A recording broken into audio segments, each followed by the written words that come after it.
Hey guys, I am back with a new video today and we are playing some more Era of Chaos Might and Magic.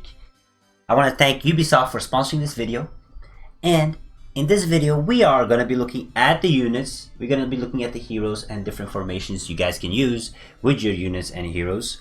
Also, the game is doing their Christmas event update, so if you want to log in, you get some cool rewards, some sign in, and so on. They have some Christmas events happening that you can collect every day by logging in. You get like shards and stuff for heroes and units. It's pretty cool. So if you want to check it out, just log on the game, and everything looks Christmassy, snowy. It's nice. But let's talk about. I'm going to start first with the heroes, and then we're going to talk about the units. So let's talk about the heroes first. So different heroes are meant for different kind of battles. That you could level like me. You could level up, focus on one hero only. However, this game has a lot of different heroes that you can gather by collecting the fragments, and they all do different kind of abilities. They all have different abilities. They work better with different kind of groups. Now I am using Catherine. You guys probably seen. So the Catherine is a battlefield swordsman. Will upgrade it to Iron Crusader, and their HP will increase. So they become stronger, they gain more HP, they become more tankier. However, what I like about Catherine is she makes them tankier, but what she also does is she has really strong AoE attack, Blizzard, which does huge amount of damage. And my units are pretty tanky. I use the tanky setup. Now it's too much DPS to survive, so that's why I like to have Catherine as that extra DPS that can help me out. And she also gives increase my attack of my friendly targets, that can give them a damage buff. That's why I use Catherine mainly. However, I'm thinking about switching to since I have a Rayland unlocked, I'm debating on switching to him. So because if you level him up, he gives you extra shield to my defensive units, and I have a couple of tanks, and it could be really useful for me, and they can survive for a long time, and like he restores HP and so on. So my battles will take longer, however they will be more tankier. Now I can level him up and level up his skills, his masteries, and then you can learn about his specialty, and you can promote him, make him stronger if you have more fragments.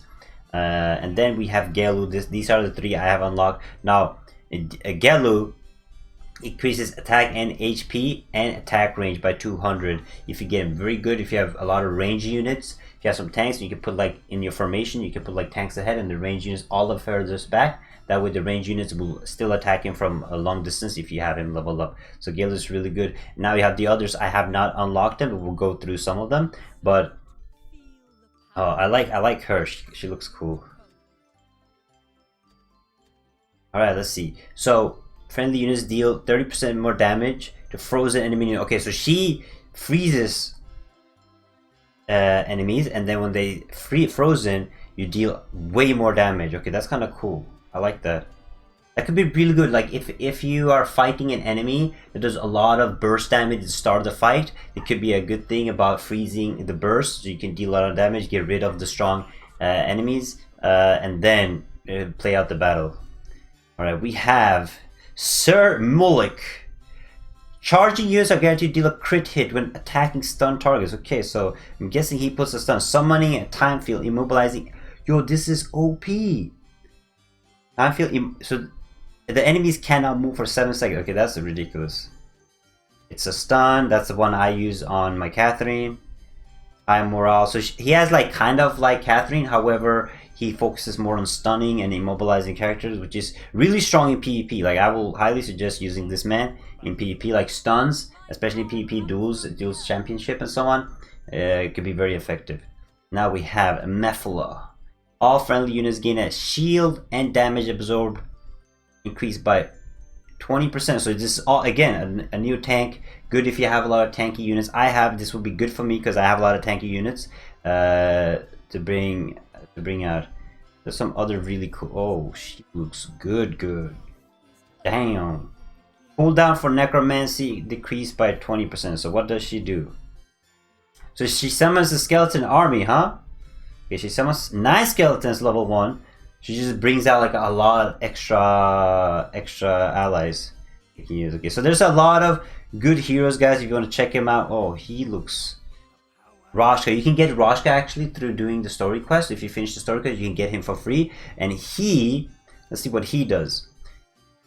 Damage dealt by Firestorm increased by 30% in area released. He's really strong because when they let you play him a little bit, so he's super strong. I want to get him. Increase target's enemy units attack, which is super. If there's enemies that has a lot of DPSs, not many tanks, it does a lot of damage. You can decrease their attack, which is really useful. Life drain of friendly units within large range. Okay, this is super good skills. So you can, depending on your unit. So I'm gonna show you guys my units, and I'll tell you what I talk about. So my units right now, I'm mostly focused on defense, right? So I use Behemoth. He's super tanky. He's an SSR super tanky unit, and then I combine his tankiness with my demon, which I also got for free by doing an event, and he's also super tanky. So I have my 2 tanks always in front, and then I have my Bone Dragon, who's a melee attacker, backing them up right behind him. He's also a very tanky and does a lot of damage. Then I have my monk, my healing unit. He stands in the back, so he can heal the group. He heals people in front of him. It's super useful for my tanks, especially, so they get healed. And then I have my wood elf in the back and my Freddy in the back doing some ranged DPS. I'm thinking about adding the unicorn or the swordsman. I want to go with the 3 tank setup, and then maybe change my hero to like a hero that can that boost my defense. And then go for the attack. So if let me show you guys. I go for an underground. This guy. See, my formation right now is I have my 2 tanks here, and I have my monk. He will give the HP boost, and then I can switch up my heroes to potentially the more tanky one. But this is a really good setup because usually what I would do, I'll put my healer here, and then either I will switch up my archer unit, my range unit in the back, because now if I put it like this, they are defended by my tanks, and then I can have him just charge in from here, and it's gonna be let's see if I can win this fight. But I really want to get the Pegasus. Some of them haven't gotten upgrades. I still need to upgrade some of them, so they're still weak, but this will be a good fight. Oh, they went straight for my healing unit, but they can't down my healing unit in time. So as you guys can see, my tanks, they're not taking the enemy is focused on my tanks, so my tanks are doing good.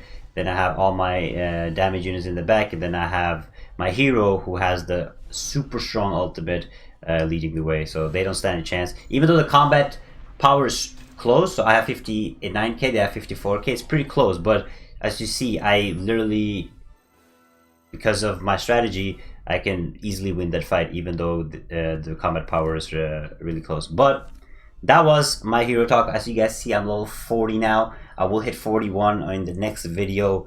We will be doing Trials of Angels. We'll check that out and see what that is. Until then, thanks so much for watching. Make sure you like and subscribe if you haven't. And thanks to Ubisoft for sponsoring this video. Goodbye, guys.